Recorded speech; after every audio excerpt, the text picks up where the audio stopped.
So people often ask me how I tie a slipped Somerville bowline. It's pretty straightforward, so I'm just going to quickly show you. I'm going to assume that you already know how to tie the original. So we're just going to bring that around. I'm not doing anything special. I make my loop.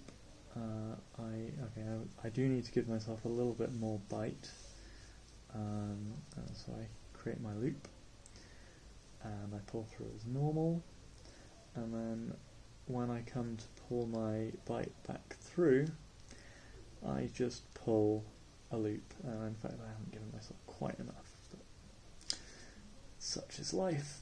So then we tighten the knot around the double bite,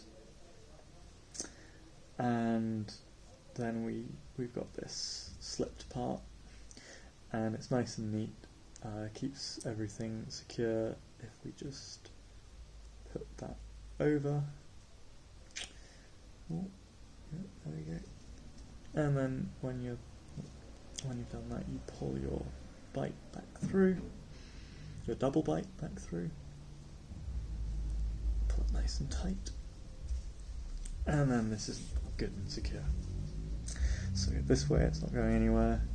If we pull on the bite, then you'll see it does slip a little bit, but the amount of slip is actually limited by this line here, so it's not going to go any further than that, so it's still perfectly secure.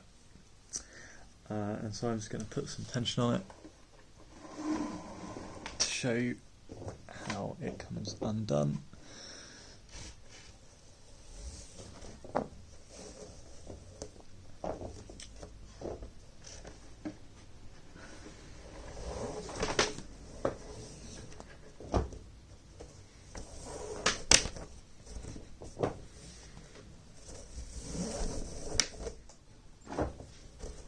So now I'm pulling on it with my leg, and so it can be a little bit tricky, but hopefully not too bad. You just got to slip the bite off the double bite and then pull that off, and now it's loose, and now you pull that through and it's good to go. The knot's coming apart, and there you have it.